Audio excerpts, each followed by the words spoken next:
मित्रांनो, कसे आहात सगळे? मस्त मजेत ना? चला तर मग आपण आज ऐकूया एक नवीन गोष्ट. गोष्टीचं नाव आहे टिमी कासव आणि जादुई बेटाची सफर. एका मोठ्या जंगलामध्ये एका शांत तलावात टिमी नावाचं एक छोटंसं कासव राहायचं.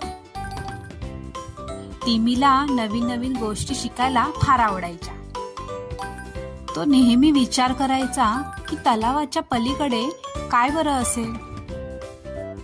एके दिवशी टिमी पाण्याजवळ विश्रांती घेत असताना त्याला दूरवर काहीतरी चमकदार तरंगताना दिसले. ती चमकणारी बाटली होती. त्याने पटकन जाऊन ते उघडले. आत एक गूढ नकाशा होता ज्यावर एक चिठ्ठी होती.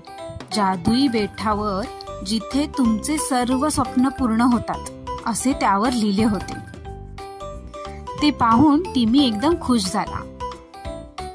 त्याने पटकन नकाशा उघडला आणि हे जादुई ठिकाण शोधण्याचा निर्णय घेतला. पण तो जाण्यापूर्वी त्याला काहीतरी महत्त्वाचे जाणवले. त्याच्या लक्षात आले की आपण इतके लांब पोहू शकत नाही. त्याच्यामुळे त्याने ठरवलंय की त्याच्या वनमित्रांची मदत घ्यायची.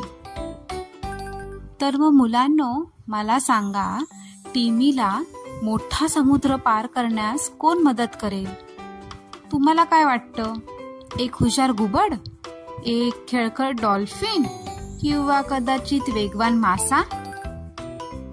टिमी सर्वात आधी त्याचा मित्र ओली म्हणजे कोण तर एक घुबड त्याला भेटायला गेला, जे दूरवर पाहू शकत होता. ऑलिव्ह नकाशाकडे पाहिले आणि म्हणाला, ओहो, जादूचे बेट खरोखरच खरे आहे. पण तुम्हाला महासागर पार करायचा आहे तर तुम्ही डॉल्फिनची का मदत घेत नाही? मग टिमी डॉलीकडे गेला. डॉली म्हणजे समुद्रातला फास्टर स्विमर, डॉल्फिन. टिमीने डॉलीला सर्व घडलेला प्रकार सांगितला. मग डॉलीही मदतीला तयार झाली. ती म्हणाली, माझ्या पाठीवर या, आपण लवकर तिथे पोहोचूया. टिमी आणि डॉली समुद्रात फास्ट स्विमिंग करून बेटाजवळ पोहोचले. पण आत जाण्यासाठी त्यांना एक कोडे सोडवावे लागणार होते, जे कोडे त्यांना पोपट घालणार होता. तर मग मुलांनो, टिमीला कोडे सोडवण्यासाठी आपण मदत करूया. कोडे नीट ऐका. माझ्याकडे की आहे पण कुलूप नाही. माझ्याकडे स्पेस आहे पण रूम नाही. तुम्ही एंटर करू शकता पण तुम्ही आत जाऊ शकत नाही. मी कोण आहे सांगा बघू?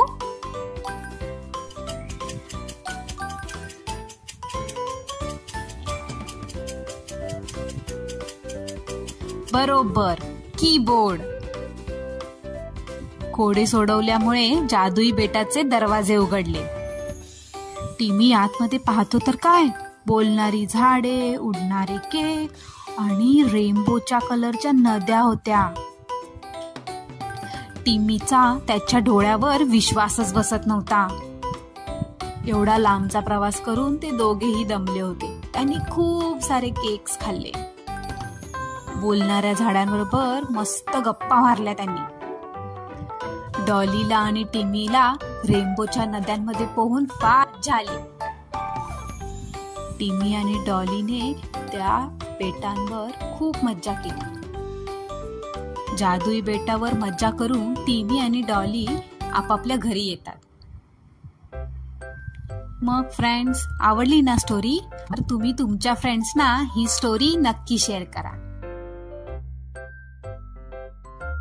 तुम्हाला जर आपलं चॅनल आवडलं असेल, प्लीज लाईक करा, शेअर करा आणि सबस्क्राईब करा.